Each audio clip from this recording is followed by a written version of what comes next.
Admiral Una stood on the bridge of her flagship as the sky above her homeworld burned. The massive ships that blocked out the stars were not ships at all. They were something far worse. The Devourers had returned after 3,000 years of silence. Her hands shook as she watched the defense fleet die around her. Bright flashes marked where brave pilots made their final stands. The enemy machines moved like a swarm of metal insects, each one the size of a small moon. They consumed everything in their path. Planets, ships, even the light from nearby stars disappeared into their endless hunger. The communication officer turned to her with tears in his eyes.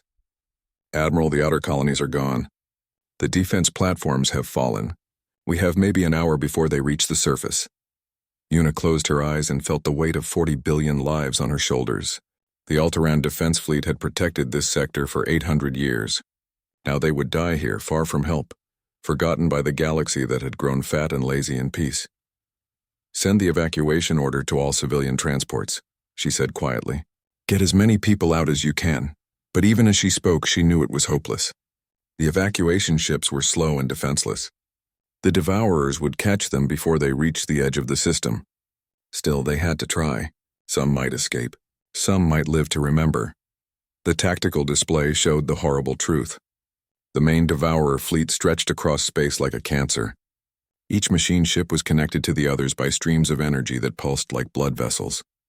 At the center was something so large that her sensors could not measure it properly. The command ship was bigger than most moons. "Admiral," her communications officer called out, "I'm getting distress signals from across the sector. The Kandari fleet at Nexus 7 is under attack. The Etherian worlds have gone silent. Even the builder colonies are sending emergency broadcasts." Una felt her heart sink. This was not just an attack on her world. This was the end of everything.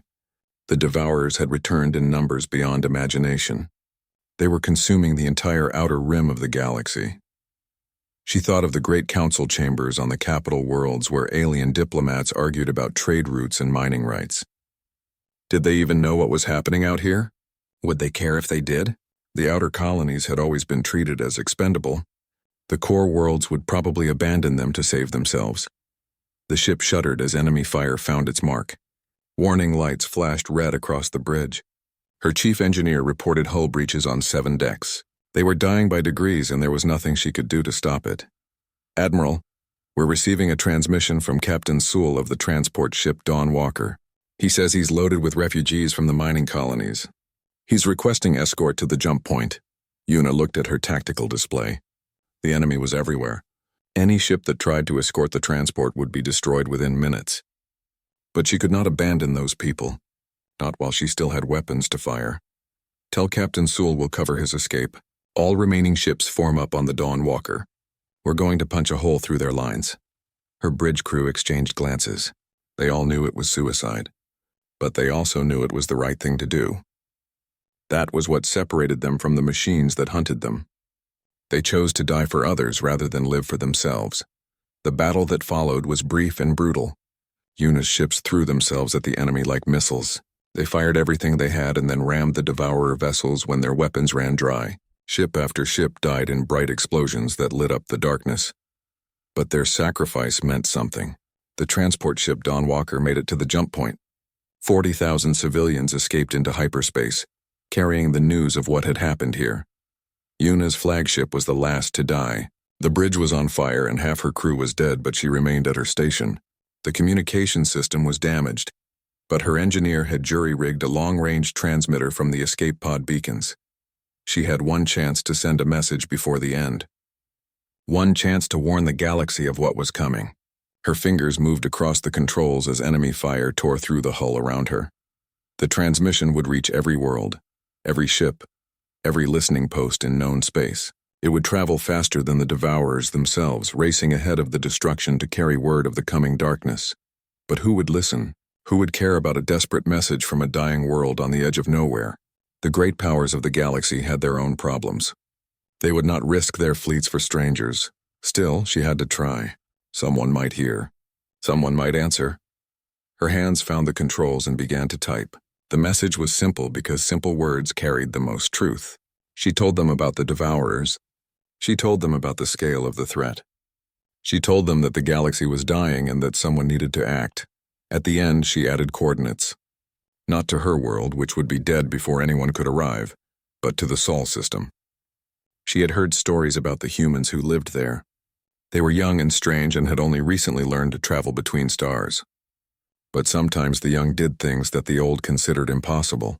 The message went out into the void just as the Devourer command ship fired its main weapon. The beam of energy was so powerful that it turned the entire bridge into light. Admiral Una died knowing that she had done everything possible. Whether anyone would answer her call remained to be seen. The message traveled through hyperspace at impossible speeds. It reached the core worlds where politicians debated and delayed. It reached the military commands where generals calculated acceptable losses. And it reached a small blue world on the edge of the galaxy where a species called humanity was just beginning to look at the stars and wonder what was out there.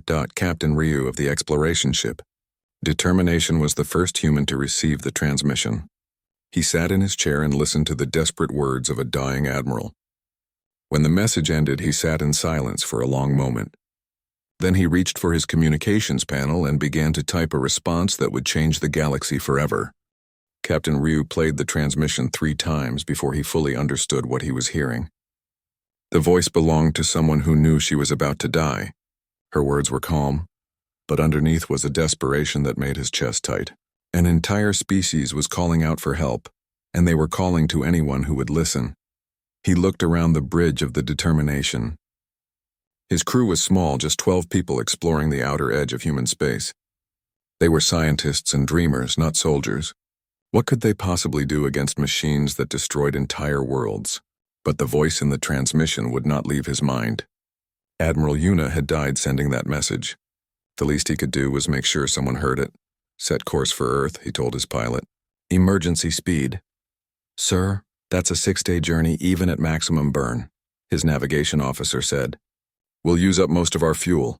Then we'll use it up, Ryu replied. Send a priority message ahead of us. Tell Earth Command that we're coming in with intelligence that affects the security of all human worlds. The trip back to Earth seemed to take forever. Ryu spent the time studying everything he could find about the outer galaxy. The records were thin because humans had only been exploring space for 50 years. But what he found made him worry even more. The Devourers were not just another alien species. They were something that had appeared before in galactic history. Ancient records spoke of machine swarms that consumed everything in their path. They appeared, destroyed civilizations, and then vanished for thousands of years.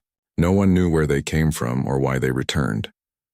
What scared Ryu most was how the galaxy had responded to previous Devourer attacks. The answer was simple. They had not responded at all.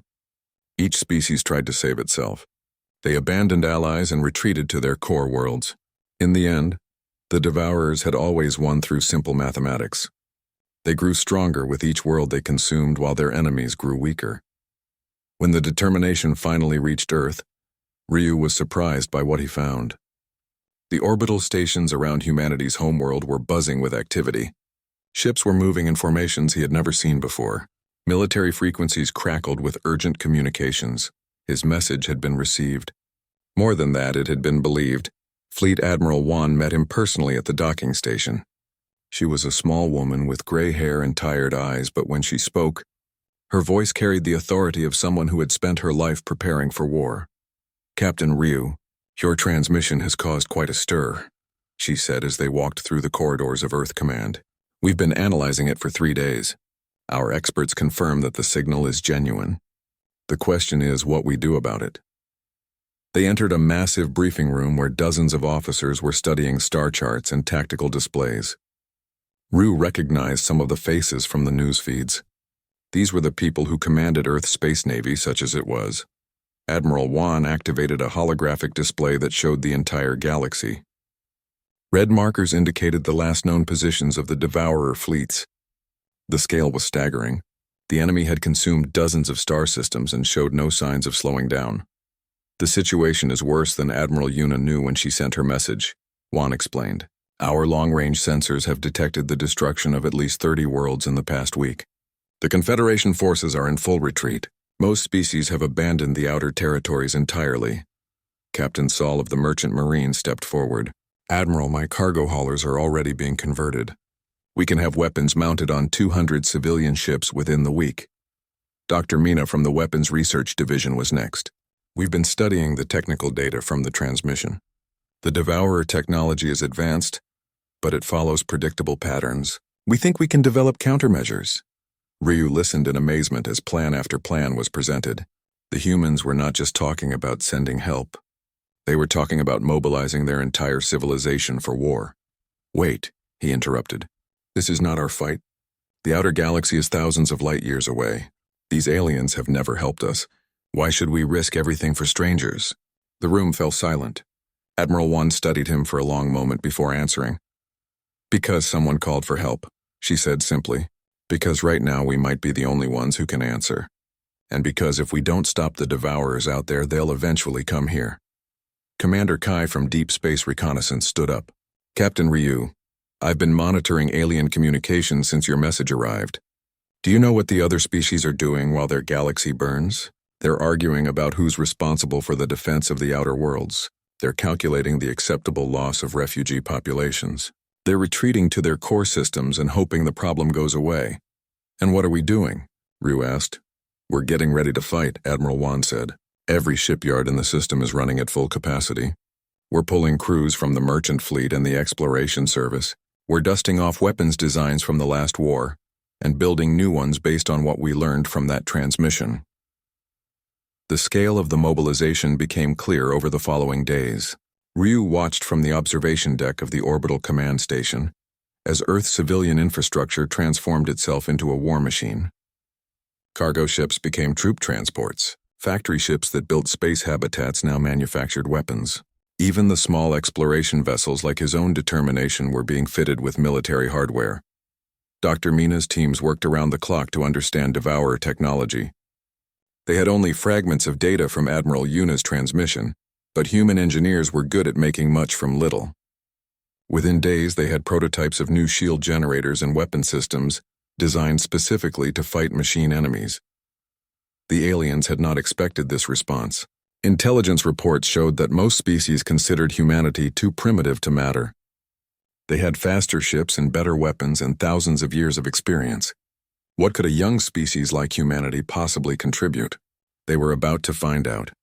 General Tay oversaw the loading of ground forces onto the new transport ships. These were not just soldiers, but engineers and technicians who could adapt to anything. Human military doctrine had always emphasized flexibility over firepower. When you were outnumbered and outgunned, you had to be smarter and more adaptable than your enemies. Captain Ryu found himself assigned to the advance fleet as a scout. His knowledge of the outer galaxy made him valuable, even though he had never fired a shot in anger. As his ship was prepared for war, he thought about Admiral Yuna's last message. She had asked for help, not knowing if anyone would answer. She had died believing that the galaxy was lost, that no one cared enough to fight for strangers. She had been wrong.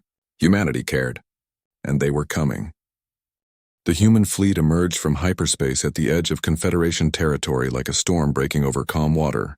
8,000 ships appeared in perfect formation, their hulls gleaming with fresh armor and newly mounted weapons.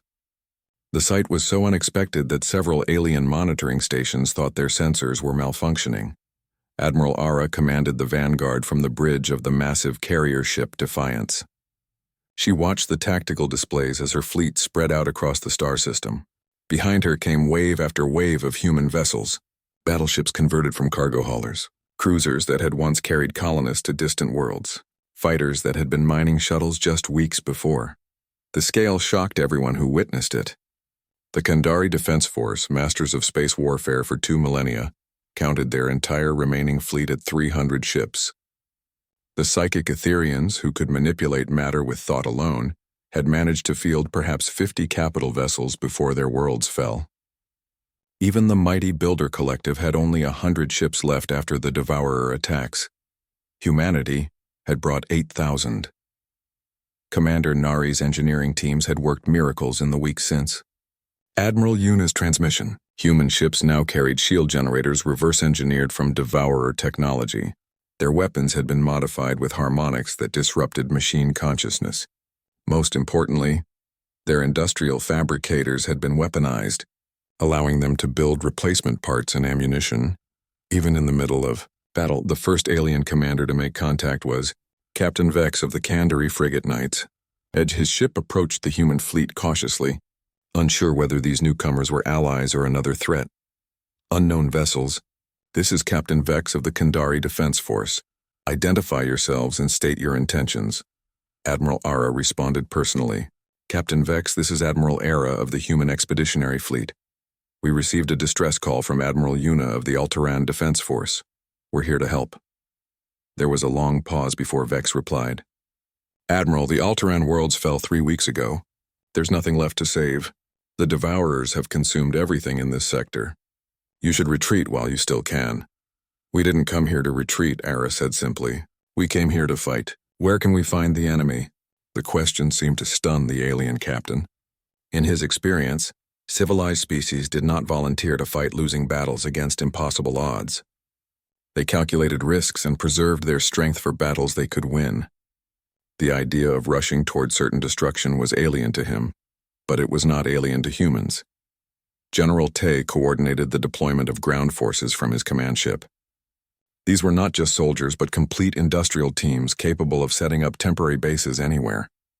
Human military doctrine emphasized speed and adaptability. While other species built permanent fortifications, humans preferred mobile forces that could strike anywhere and disappear just as quickly. The first test came at the mining colony of Kepler-7. The Devourers had left a garrison of machine ships to strip the planet of resources. Intelligence reports suggested perhaps 50 enemy vessels, mostly smaller craft used for harvesting operations. Captain Hai led the attack with a mixed force of human and alien ships. The Kandari provided long-range fire support, while Etherian vessels used their psychic abilities to confuse enemy targeting systems. But it was the humans who provided the shock troops. Hai's ships came out of hyperspace directly in the middle of the enemy formation. The maneuver was insane by conventional military standards. Appearing so close to enemy ships meant that any miscalculation would result in collision and death. But humans had always excelled at controlled insanity. The Devourer machines reacted with mechanical precision, turning to engage the intruders with coordinated fire. But human ships were already moving, weaving between the larger enemy vessels like fighters dancing around bombers. Their weapons had been designed specifically for this fight, and they tore through Devourer armor with devastating efficiency. When their ammunition ran low, the humans did something that shocked both enemies and allies. They rammed the remaining enemy ships, not in desperation but as a calculated tactic.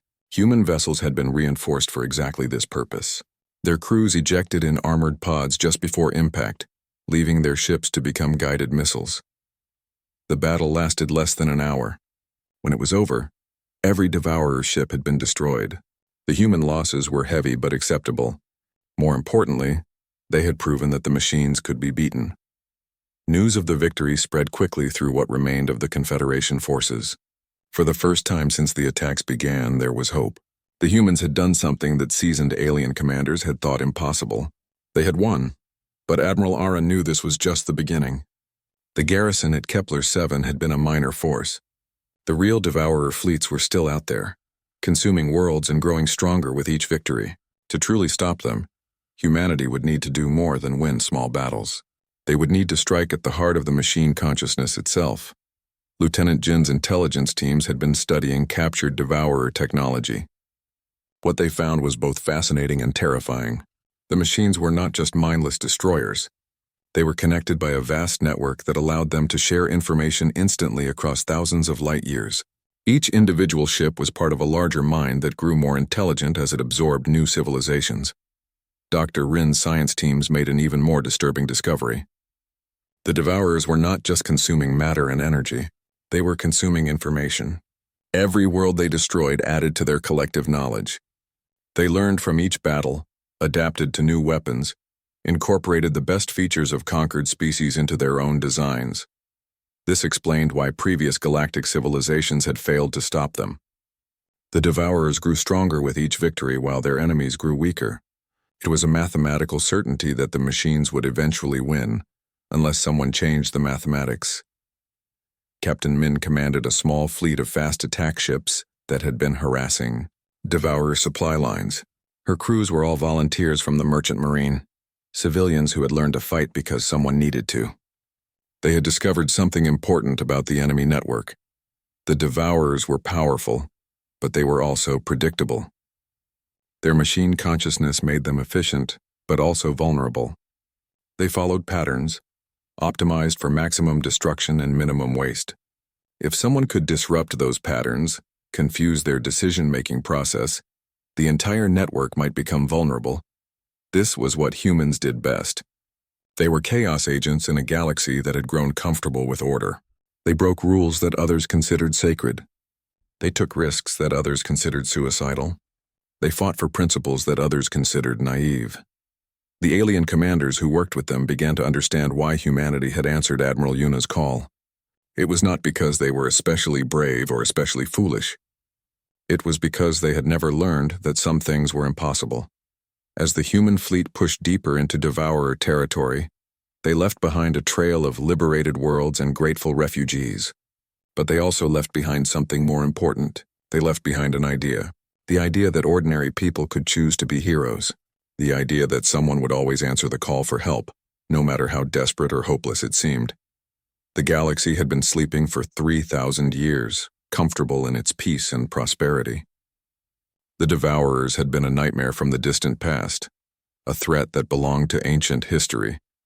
Humanity had awakened something that the machines had not expected to face. Not just weapons or tactics, but the simple human conviction that some things were worth dying for. And sometimes that conviction was enough to move worlds. The nexus point had been the crossroads of galactic civilization for over 1,000 years. 3 major hyperspace routes met here, connecting the industrial worlds of 7 different species. Massive space stations processed trade goods worth more than entire star systems. Orbital factories built the ships that carried civilization to distant worlds. Now it was about to become a graveyard. Admiral Du stood on the bridge of the human flagship Remembrance and watched the Devourer main fleet approach.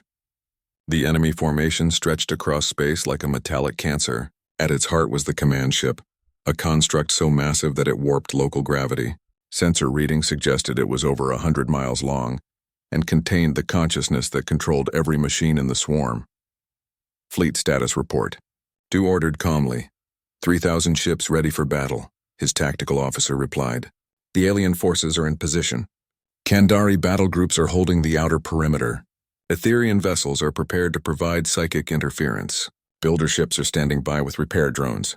Du nodded. The plan was desperate but simple. While the combined alien forces engaged the Devourer swarm, human ships would execute a hyperspace jump directly into the enemy formation. They would board the command ship and destroy it from within, even if it meant the death of every human in the fleet. It was a suicide mission by any reasonable standard, but humans had never been particularly reasonable. Signal from Captain Sol, the communications officer reported. All civilian transports are clear of the battle zone. Refugee evacuation is complete. Du felt a moment of satisfaction. Whatever happened next, they had saved millions of lives.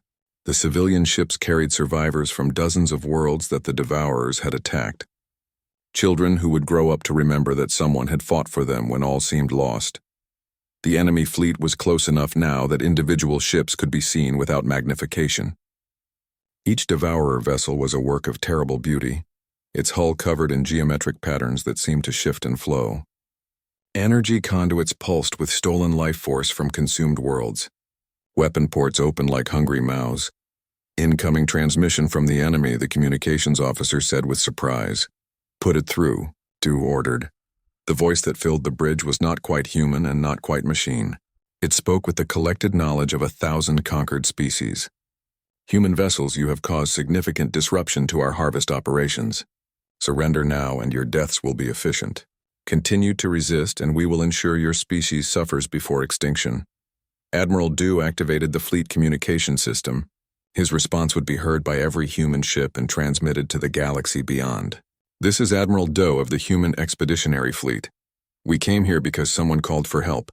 We're staying until the job is done. If you want to stop us, you'll have to kill every last one of us. He closed the channel and turned to his crew. You heard the man. Let's get to work. The battle began with a coordinated strike by the alien forces. Kandari ships launched long-range missiles while Etherian vessels used their psychic abilities to confuse enemy targeting systems. Builder repair drones swarmed damaged ships, patching holes and replacing weapons faster than the enemy could destroy them. But the Devourer response was overwhelming. The swarm moved with mechanical precision, each ship perfectly coordinated with every other. They absorbed the alien attacks like a vast organism, adapting their defenses in real time. For every enemy ship they destroyed, 2 more seemed to take its place. Du watched the tactical display as alien forces began to fall back. The plan was working perfectly. The enemy was focusing all attention on the conventional attack, leaving their core formation vulnerable to what came next. All human ships, prepare for final approach, he ordered. What happened next had never been attempted in the history of galactic warfare. 3,000 human vessels initiated hyperspace jumps simultaneously. Their destination coordinates locked on points throughout the enemy formation. The risk was enormous.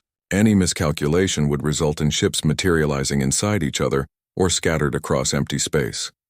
But human navigation computers had been designed for chaos. They excelled at making rapid calculations under impossible conditions. In the space of a heartbeat, the entire human fleet vanished from normal space. They reappeared inside the Devourer formation like bombs going off in a crowded room. Human ships materialized between enemy vessels, their weapons already firing. The surprise was complete. For the first time in the battle, the machines were caught off guard. Lieutenant Jin led the boarding teams that launched themselves from the human ships toward the massive command vessel. They wore modified mining suits equipped with cutting tools and explosive charges. Their mission was simple: get inside the enemy ship and destroy its central processing core. The Devourer command ship was like a city in space, its corridors wide enough for shuttles to fly through. But the humans were not intimidated by its size. They had practiced urban warfare in the cramped tunnels of asteroid mines. They knew how to fight in confined spaces where size was a disadvantage. Jin's team cut through the outer hull using plasma torches designed for salvage operations. The interior of the ship was a maze of organic curves and mechanical angles, as if biological and artificial intelligence had been merged into something new. Cables thick as tree trunks carried data between processing nodes that pulsed with stolen memories. Teams 2 and 3, place your charges on the main data conduits, Jin ordered through his suit radio. Team 4, find the central core. We need to cut the head off this snake. Dr. Rin's science team had studied captured Devourer technology for weeks, learning how to disrupt the network that connected the machines. The fusion charges they carried were specially designed to create electromagnetic pulses that would scramble the quantum processors at the heart of the command ship. But getting to the core meant fighting through automated defenses that had been designed to repel borders. Robotic drones emerged from hidden alcoves, their weapons adapted from the arsenal of a dozen conquered species. Energy beams that could slice through steel, projectile weapons that fired guided bullets, poison gas that could kill most known life forms. The humans fought back with tools from their own history: shotguns loaded with depleted uranium pellets, explosives that created shaped charges, combat drugs that allowed soldiers to function even when mortally wounded. They had learned warfare from each other in conflicts that had nearly destroyed their homeworld. Now they used those skills to save the galaxy. Team by team, the humans penetrated deeper into the command ship.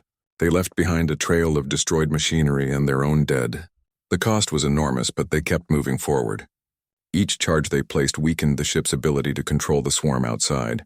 Meanwhile, the space battle raged around them. Human ships had given up any pretense of defensive tactics. They threw themselves at enemy vessels in ramming attacks that destroyed both attacker and target. When their weapons ran out, they used their ships as guided missiles. When their ships were destroyed, the crews fought on in spacesuits with whatever weapons they could carry. Captain Min's final transmission came just as her ship struck a Devourer battlecruiser. "This is how Terra answers the call," she said simply, and then her voice was lost in the explosion that tore both vessels apart. The words were picked up by communication systems throughout the battle zone.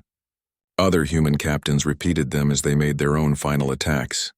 Soon the phrase echoed across the entire fleet, a battle cry that spoke to the simple human conviction that some things were worth dying for.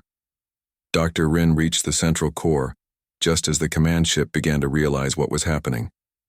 The chamber was vast, its walls covered in processing nodes that glowed with stolen intelligence.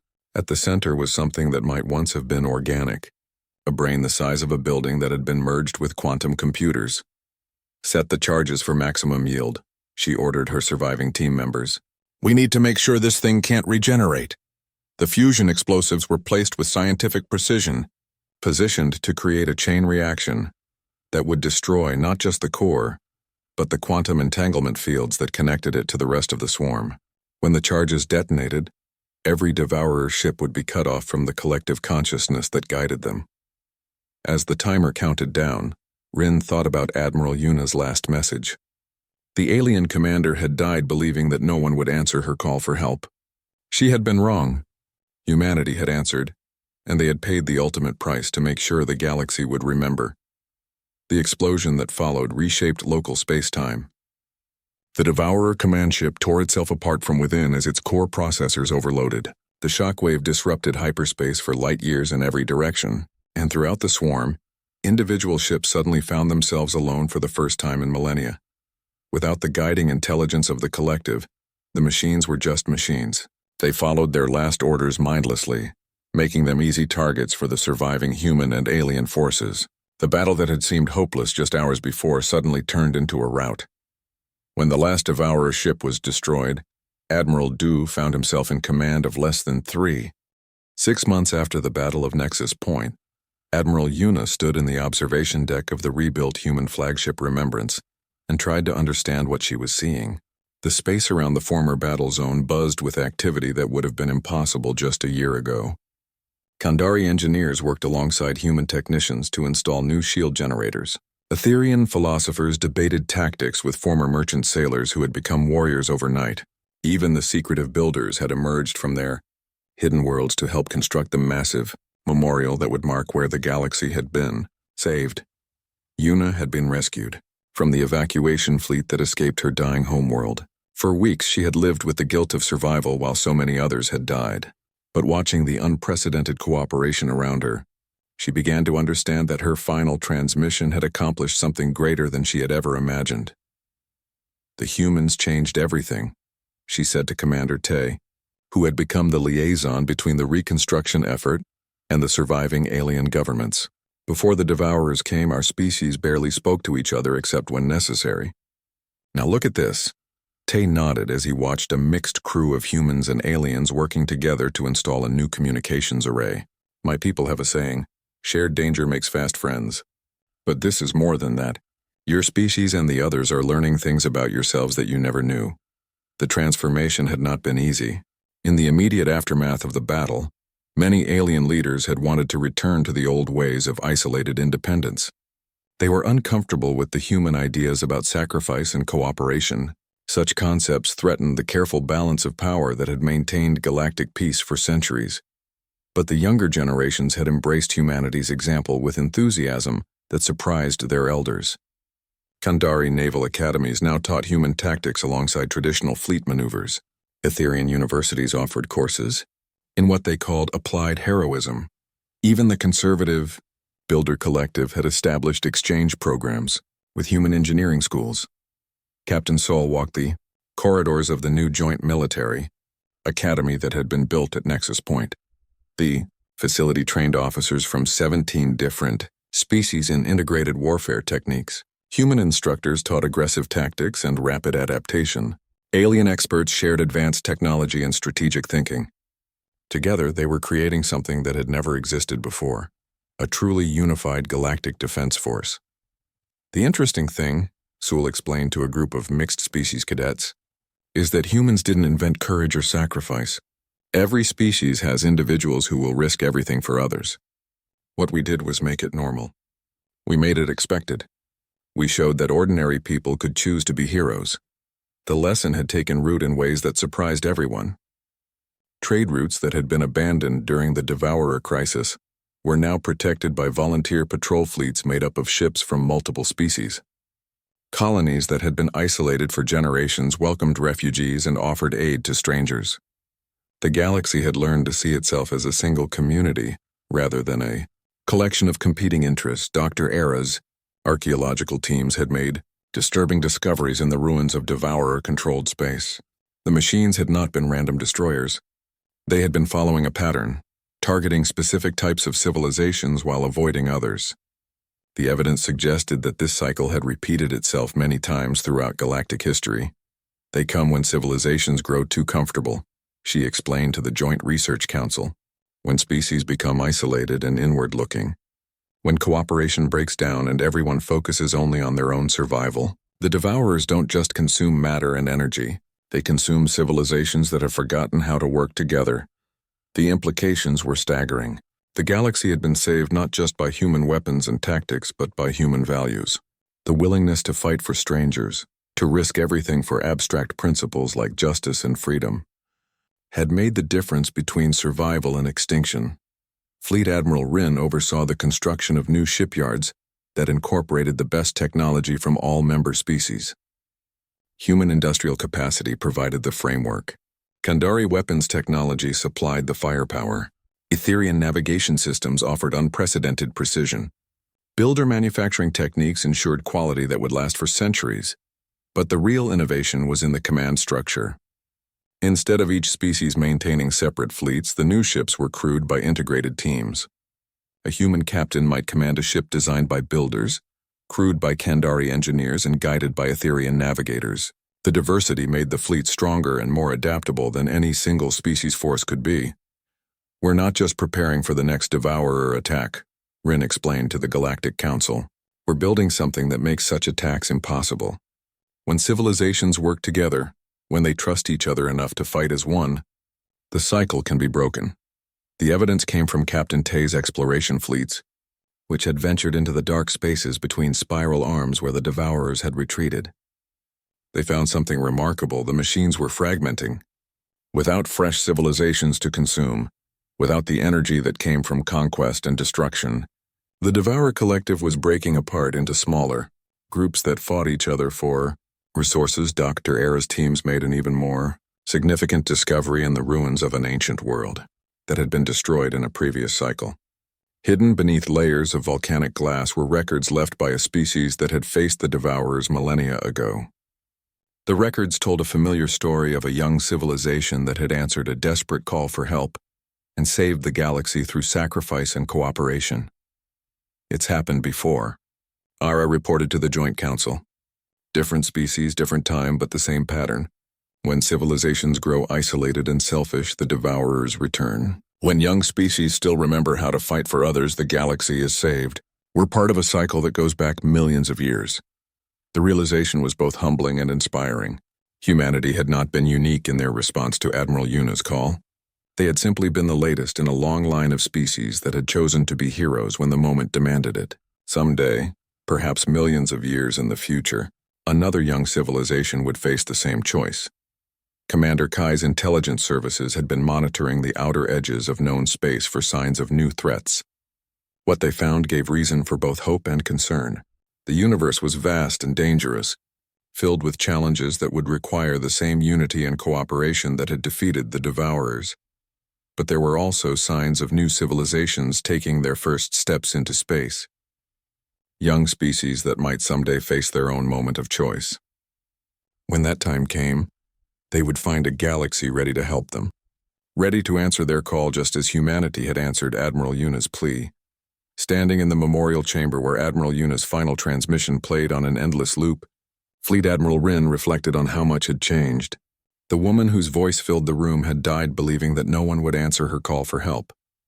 She had been wrong, but she could never have imagined how right she had been about the power of that call itself. The transmission had not just brought human ships to fight the Devourers. It had awakened something in the galaxy that had been sleeping for thousands of years. The simple idea that someone would always answer when help was needed. The conviction that no species, no world, no individual would ever have to face the darkness alone. The memorial was more than just a monument to the dead. It was a promise to the future. A guarantee that whatever challenges emerged from the vast spaces between stars, they would be met by beings who had learned humanity's greatest lesson, that the strongest force in the universe was not technology or weapons or ancient wisdom, but the simple willingness to stand together against the dark. Outside the memorial chamber, the lights of 1,000 ships sparkled against the stars. Ships crewed by beings from dozens of worlds, united in purpose and strengthened by diversity. They were the guardians of a new age, the children of Admiral Yuna's desperate call and humanity's impossible answer. The galaxy would remember, and remembering, it would never again forget how to hope. In the depths of space between the spiral arms, the last coherent devourer consciousness detected the signals of thriving civilizations and calculated the probability of successful conquest. The mathematics that had once guaranteed victory now showed certain defeat. The cycle had been broken, perhaps forever. But in the vast spaces beyond even the devourer's reach, other ancient eyes turned toward the galaxy and began to take notice. The universe was large and full of wonders and terrors. Humanity and their allies had won a great victory, but their story was far from over. The call had been answered. The galaxy had been saved. But somewhere in the cosmic darkness, new voices were beginning to whisper, and new calls for help were yet to be made. When that time came, they would find a galaxy that had learned to listen and to answer no matter the cost.